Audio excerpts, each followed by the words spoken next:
Hi everyone, Cyclic Hotline again. So this will be the IFR sortie from Bristol to Cardiff in the UK using the H145, specifically using the automation that we learnt about in my previous video, which I will link here. So ultimately this will be done almost never touching the controls, just using the automation. How to set it up, how to be proactive with the automation, how to have your screens displayed, and we'll be using some checklists as well to help us around the route. And you can use these skills for almost any IFR sortie, taking into account the points we've made before about how we need to be really proactive with the systems and making sure that they do not do something you don't want them to do, and likewise when they are doing something a bit strange like over talking, that it's not a problem, we just sit and wait for it to finish. So with that, let's have a look at the charts for the route that we're going to be completing today. So this is the IFR route that we're going to be conducting today. So we're going to be going from Bristol in England to Cardiff in Wales. We're going to be using the Exmoor departure and followed by the ILS 1-2 into Cardiff. It's a pretty simple route. I'll bring up the plates here.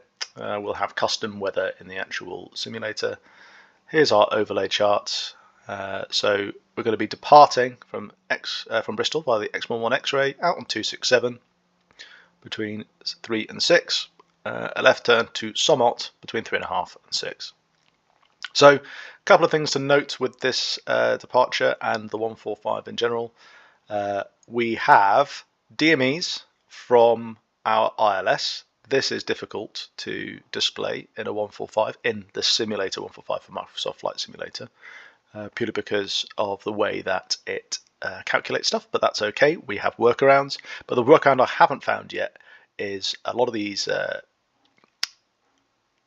bearings are based off of NDBs, which the direction finder doesn't seem to work particularly well in the simulator. But we can use the FMS, and the FMS flies it very well, but we just need to be aware of these limitations. We won't complete the entire SID, purely because it takes forever, and 6,000 feet, especially a lot of times during the year, is going to be too cold in bad weather for our helicopter. So we're going to get up to 3,500 feet at Somot, and then we're going to make a right turn towards Cardiff. So if I bring up the Cardiff plate as well. So here's the ILS 1-2 for Cardiff. I'm not going to teach you how to read a plate. I'm going to assume that you probably already understand that. And they'll make life a lot simpler. If you don't, I can make another video about how to read and brief plates. So I'm going to be going direct to the Charlie Delta Fox Cardiff NDB. Again, would be great if we could tune and display it, but we can't. The FMS will do it quite nicely. Now, herein lies one of our pitfalls. We have two different outbound tracks to fly for this ILS if we're not going to be getting vectors. We have the Cat AB and we've got the Cat CD. Now, normally helicopters are always Cat A, so we should be going outbound at 287, and we can use the tail of the NDB to display that. But in the simulator, the Garmin 750s that we have only have the Cat C and D outbound track. So we will be using the FMS for accuracy, and so we can see how it draws it. So we're going to be outbound on 277 using the Cat C. So if you're on VATSIM and they wanted you to do this, and they expected you as a helicopter to do Cat A and B, you can just say unable and say that you want to do the Cat C or D instead. So as you can see, as we cross the locator, which is the NDB, we'll do that at 3,000 feet. And then we've got some step downs. So between here and the 5 mile point here, we want to descend down to 2,500. Once we pass through 5 miles from the ILS, we can descend down to 2,200 within 8 miles. And then we turn up 2,200 to pick up the ILS and descend. So the 145 doesn't have a VNAV feature. So this needs to be done manually using altitude acquire, as we discussed altitude acquire at some length in the autopilots video that I made. So we need to be proactive in making sure that our next altitude is always ready to go. So as we descend through these, we'll make our turn, come around, and then we can come down and see that we have a decision altitude of 405 feet and a decision height of 200 feet. So we need to be visual with the visual references of the runway by 405. And we can display that in the 145 as well to some good effect. And if you weren't visual with these, then you can use the go around function, which we've discussed, but we won't be doing that. We'll be using some other functions that the 145 has to come in and land. So that's the brief for now, and we'll revisit these as we need to when we're setting up the aircraft. So I'm just going to quickly select our X-1 X-ray, and it's a bit nicer, I think, to this. So if you want to screenshot these charts, if you don't have Navigraph charts, and try this, by all means, and I'll put up the ILS one as well if you want to have a screenshot of that, something to reference throughout. And I'm going to put it back onto the X-1 X-ray departure.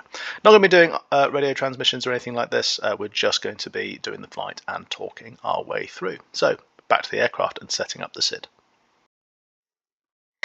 Okay, now that we've briefed, we can just input some of this route data into our system. So it already knows we're at Bristol, which is helpful.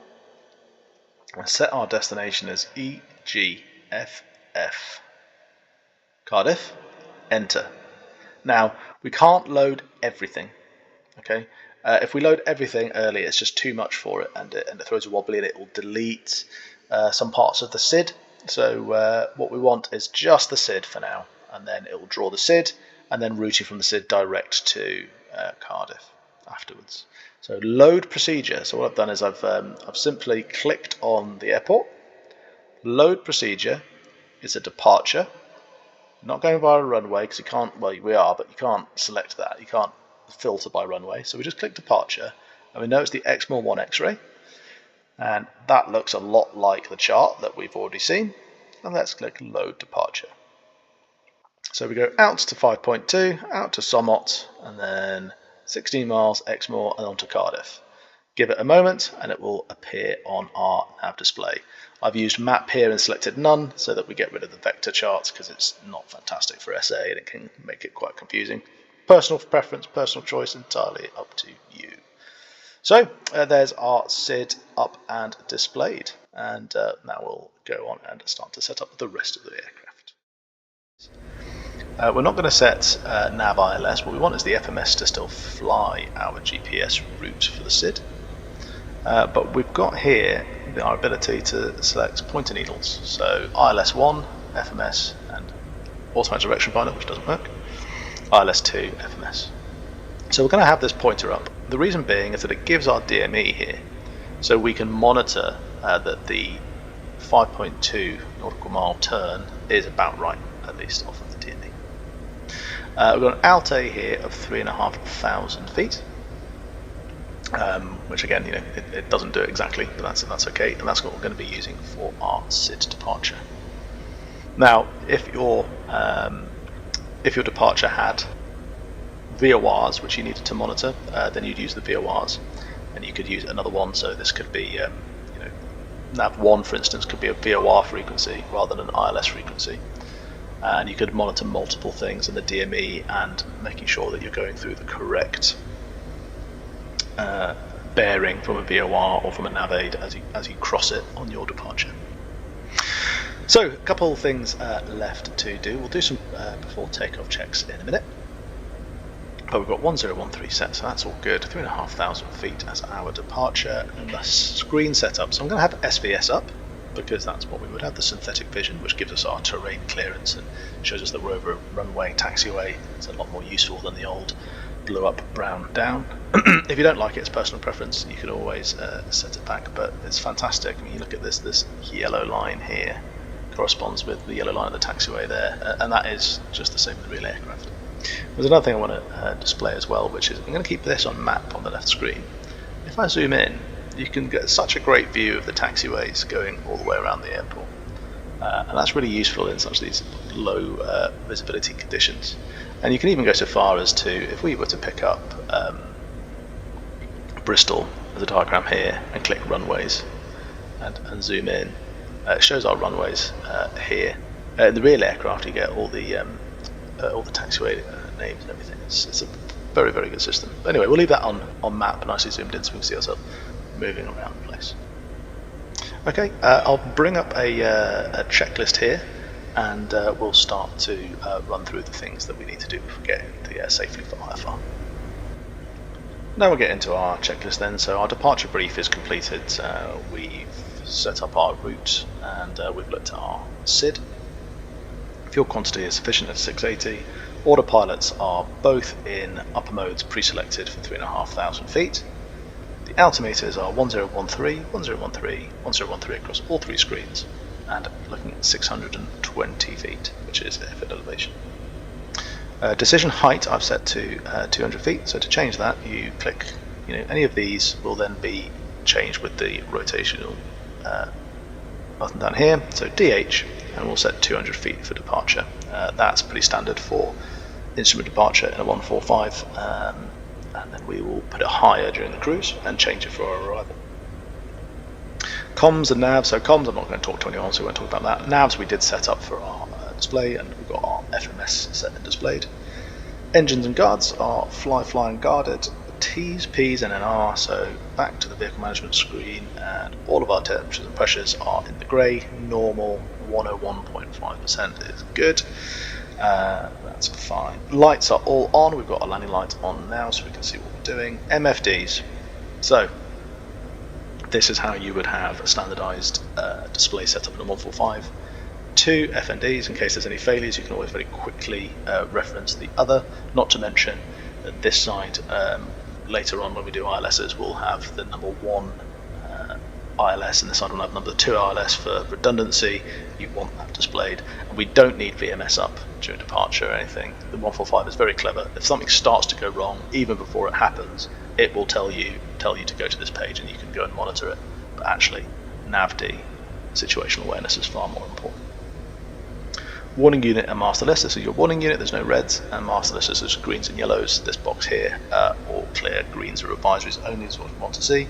Everything is secure, and the takeoff brief will be a clear area using the go around button out of runway 27, which is over to our right.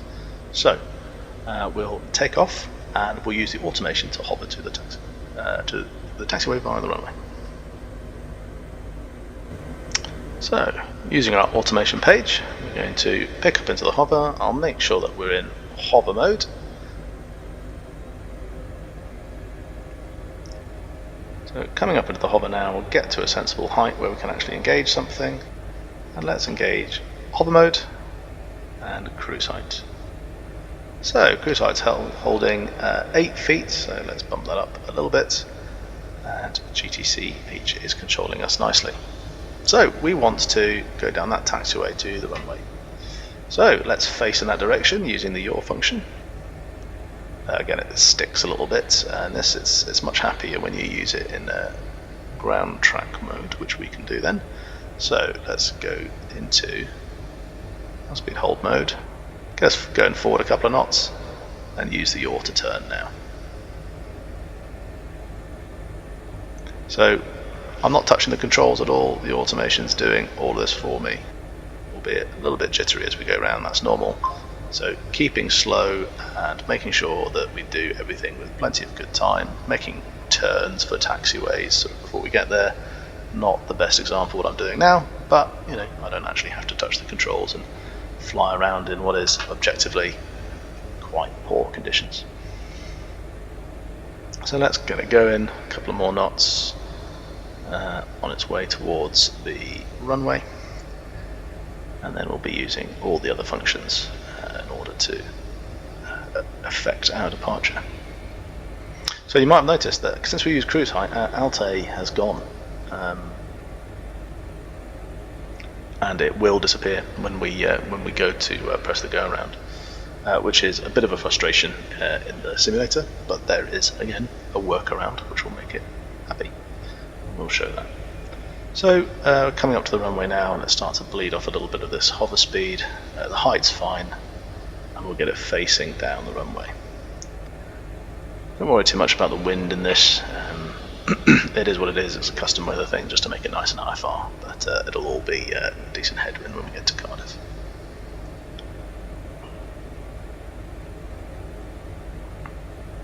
Right, so we're heading facing down the runway quite nicely now, almost centerline, but not everyone's perfect, and let's get it back into hover mode.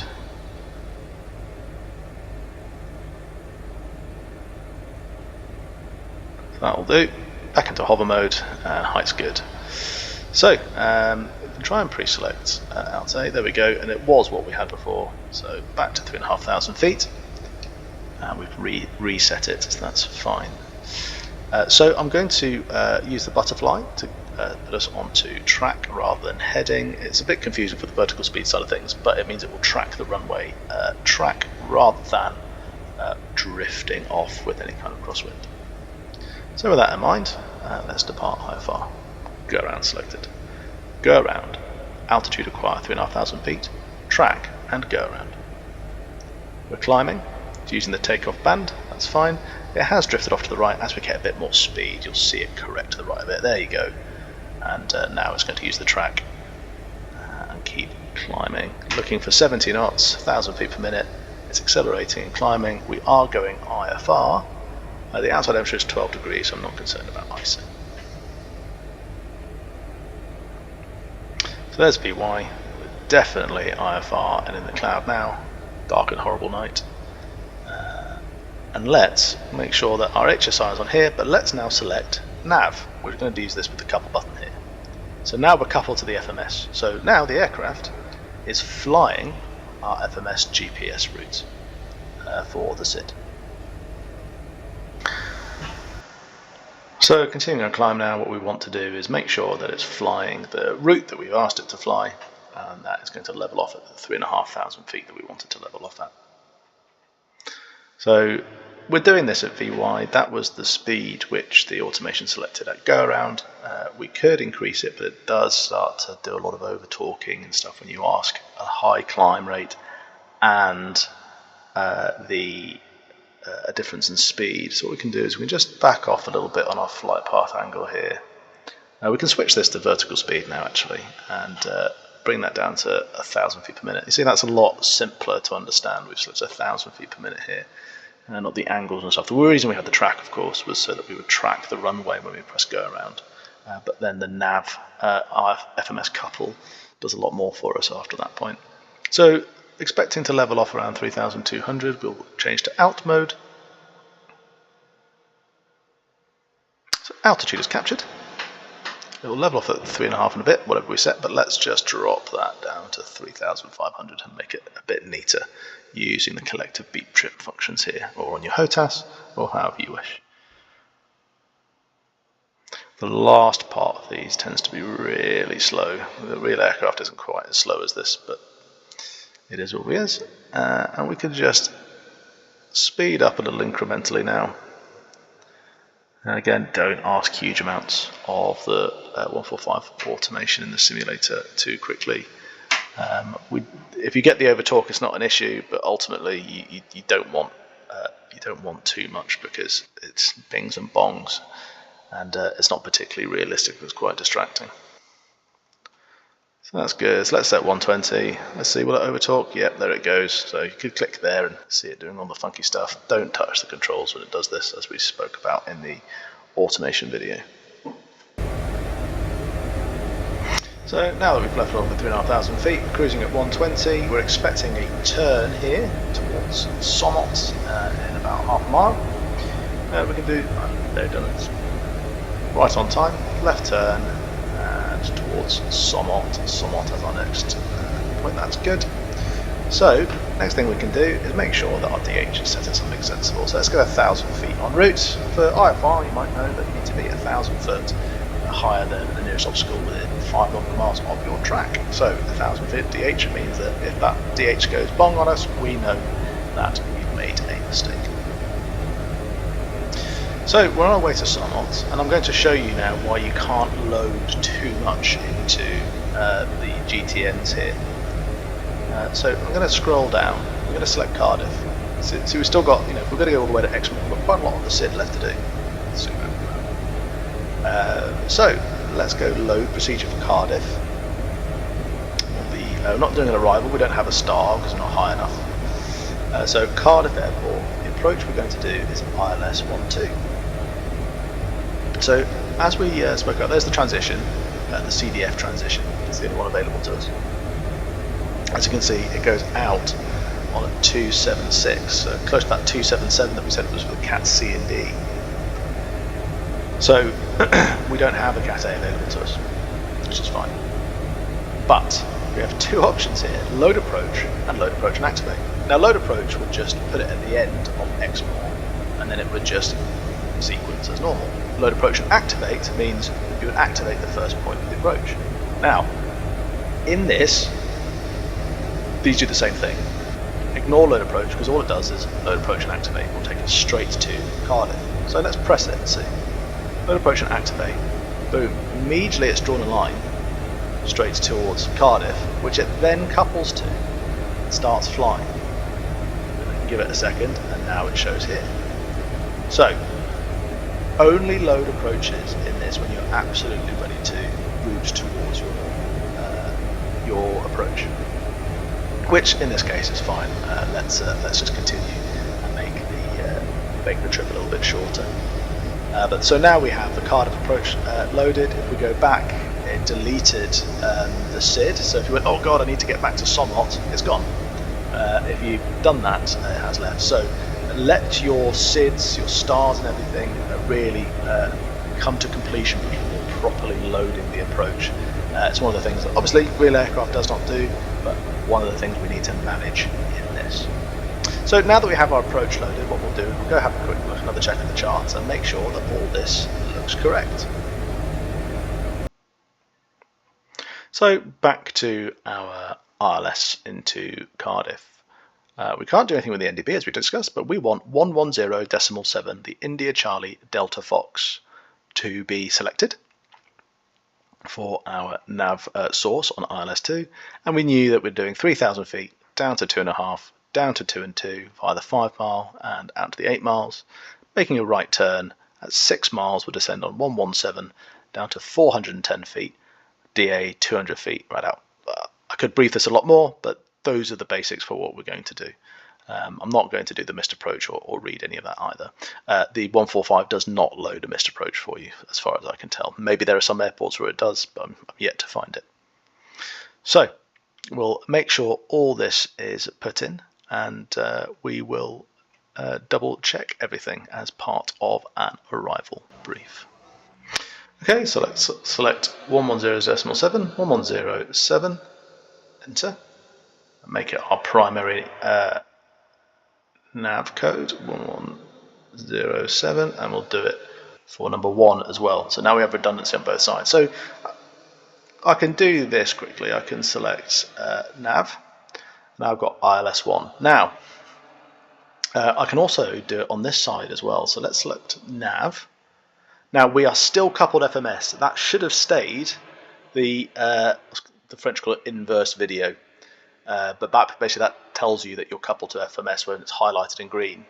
But if I select away from it, it stays green. But look, we've still got the decouple mode, but we're actually still flying off of the FMS, right? But we have the ILS displayed.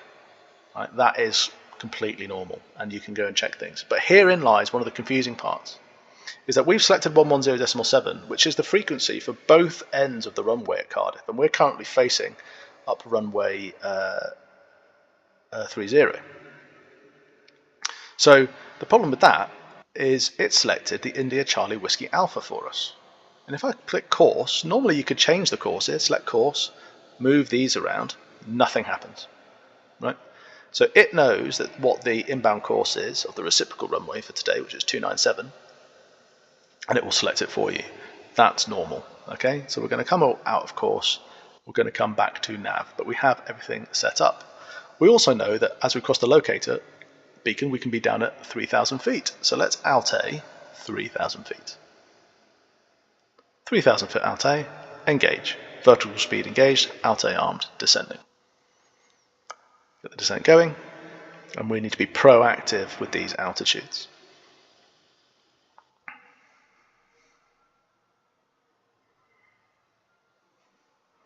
So we can come down and have another quick look at this. So out on 276, that's close enough within a degree, down to 2,500 feet at 5 miles, ish. That's a 5 mile waypoint, that says 5.7, it's fine, it's close enough. Descending then to 2,200, and then this right turn to pick up 8 miles on the ILS before our final approach fix here at 6 miles. These are tracks, by the way. These are track miles between waypoints, so don't pay too much attention to them. and 117 is our final approach course. That's what we want to see. Out's capped at 3,000 feet. Perfect. We'll accelerate along and we'll get to the point where we go beacon outbound. So we've got 5 miles to run now, 2 minutes to run until we hit this beacon and we start going outbound. And we know that we can descend to 2,500 feet after we pass it. Is our next point there. 2,500. So let's again be proactive. Alt A, pre-select this 2,500 feet. So that's selected. We're ready just to click Alt A as we pass through it. And one of the beauties of having SVS up is actually you can just see Cardiff Airport here coming into view. Might just make sure that we're definitely going to get visual at the bottom, otherwise we're not really going to have the most fun. So we'll scatter that out a little bit, lower the density, maybe make it a bit more, a little bit less overcast. Hopefully we'll start to see some stuff and you get to appreciate what the aircraft is doing for us as we get a bit lower to the ground. So you can see here we've got ILS in magenta. That's completely normal, and we're going to see it on this left screen flip when we pass it, and the other runway becomes the one that it's receiving off of the 110.7 identification. So there has changed. We're off on our way to CDF 50. We are passing through the locator. We can get rid of that needle now. We don't really need it. It's been sat up there for a while. And so this is now going to fly out on 276, which you can see is just in line there, out to 8 miles. 120 knots is fine for what we're doing. Again, this isn't as fast as a plane, obviously, but that's good because we want to take our time. If we had the direction finder needle, you would see it spin, and as it span through 90 degrees, that's how you would know you were definitely passed and you could start your descent. But 2,500 feet, we're on our outbound track now. That's a good enough time as any. Engaging Alt A. Vertical speed engaged, Alt A captured. And we're now in the descent on our way down to the 5 mile point. So the approach plate we have briefed, our altimeters are still 1013, which is fine, and our ComNav and FMS is all set up for the approach, apart from our decision heights and decision altitudes. So let's go decision height. It was 200 feet for the approach, decision height 200 foot, outlet's capture for 2,500 feet. Now, in reality, I could probably start faffing with the Alt A already, but I find in this sim it's better just to wait for it to properly level off at 2,500 feet, be stabilized, and then out acquire something new. Our decision altitude is 405 feet. So the big knob does 100, the little knob does 10 feet. So let's go 410, because there is no 405 on here. So 410 is good enough for our decision altitude. And the reason it's really good to put this up is it gives some other pictorial benefits as we are descending. If you're getting confused why there's more airports, that is not Cardiff. That's a military airport called RAF St Athan, which is right next to Cardiff itself. So there's a bit of a rule of thumb with autopilots like this and how we manage them. If we out-acquire, 2,200 feet is only here, just slightly off of the screen. So you can pre-select it. So Alt A, go down. As you can see, the little blue bug moves. But ultimately, usually, and then 2,200 feet is right there. That's fine.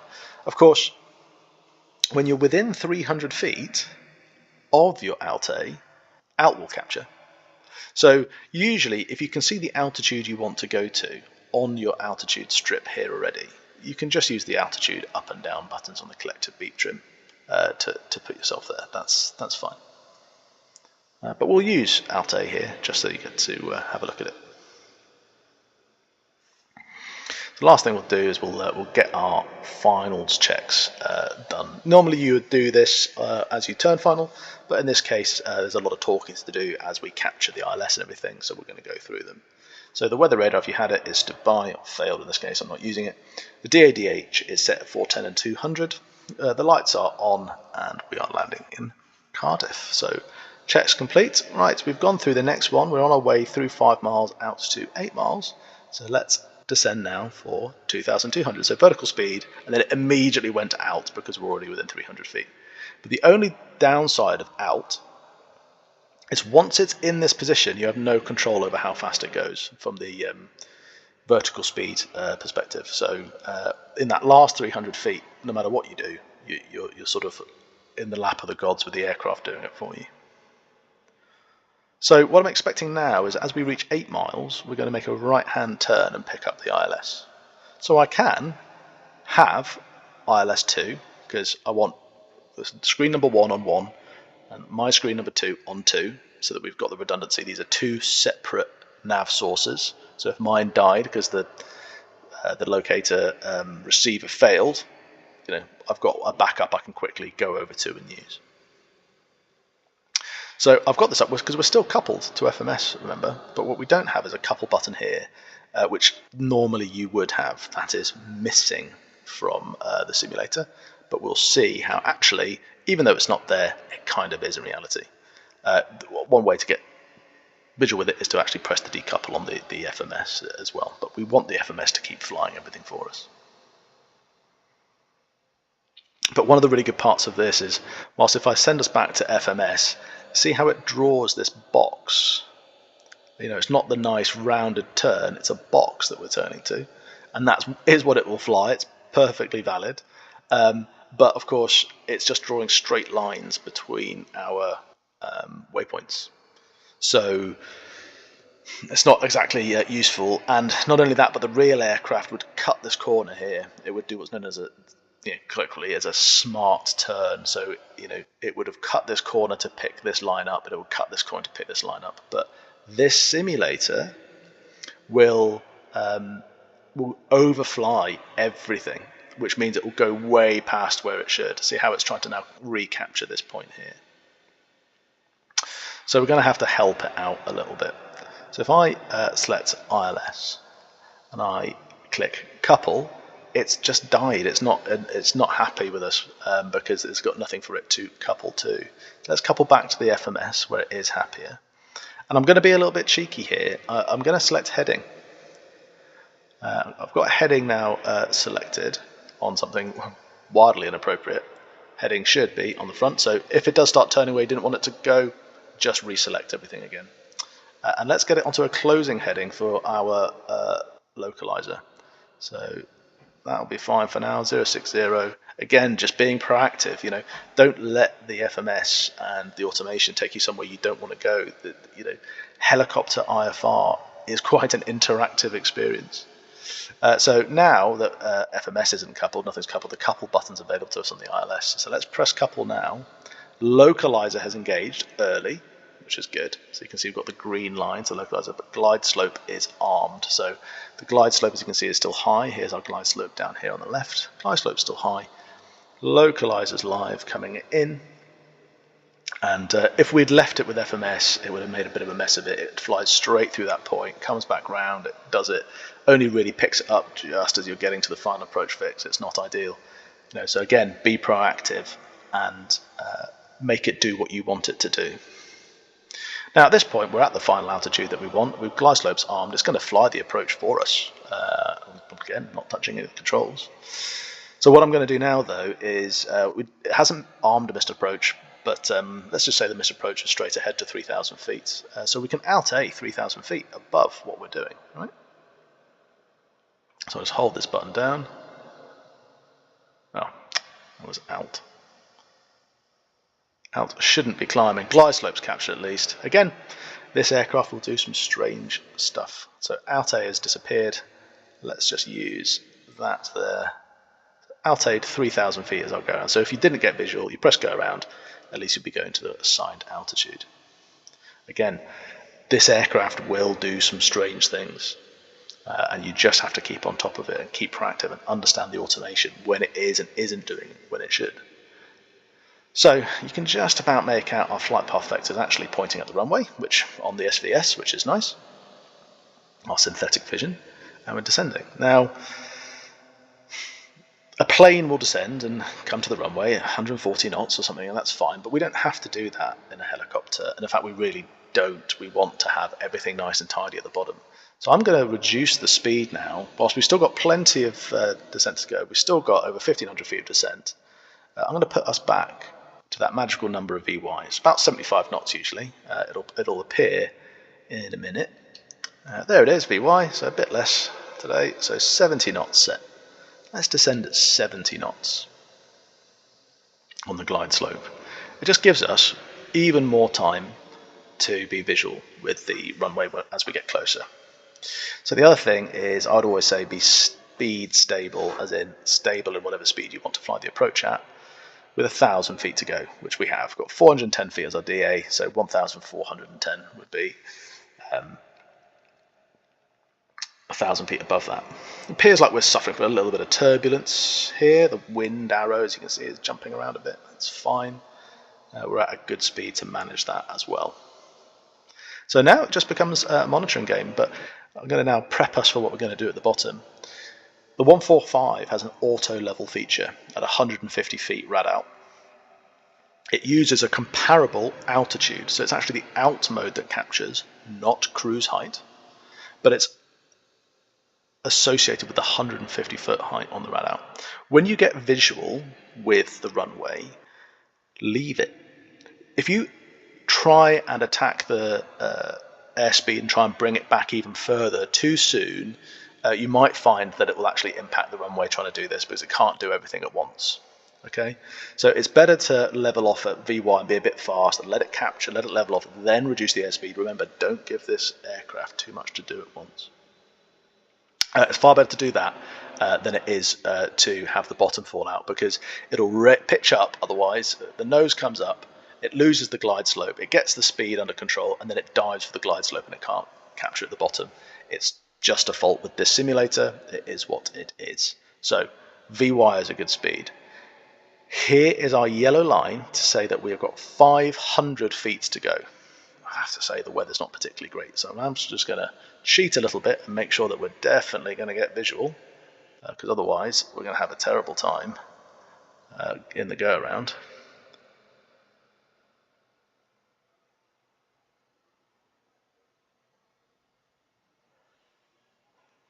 So hopefully, there we go, nice runway ahead. So thank God for that. We've become visual with the runway, but we're going to stay on the instruments and monitor it all the way in.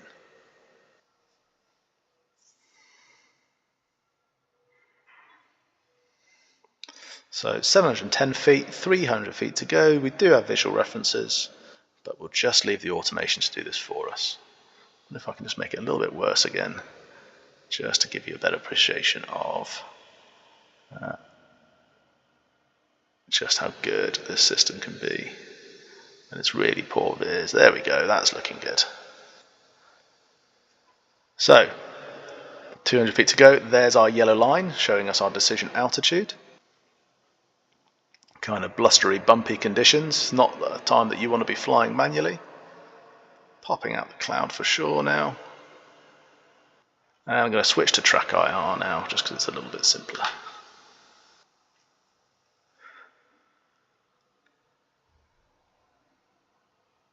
So, rad out is approaching 200 feet. This is our decision altitude, visual with the runway, committed to land. I'm not touching anything. Just going to let it do its thing. We're nicely on our 3-degree PAPI. So decision altitude and decision height. We've gone through 150 feet on the rad out, and we should get altitude capture momentarily. It's going to do it. There it is. It's done it at 50 feet. So out's captured. Glide slope still armed. So I did that a lot lower than I thought. And let's just beat the speed back now. Oh, sorry, that's the altitude. Whoops. Beat the speed right back. In fact, just whack in hover mode. So as you can see, if you've got 70 knots, you're going to go rocketing down the runway. But it's captured a height for us, and you can just click hover mode. Once it's captured the height, don't faff with the speed. If you think the weather's really bad, fly the approach at 50 knots. There's nothing wrong with that.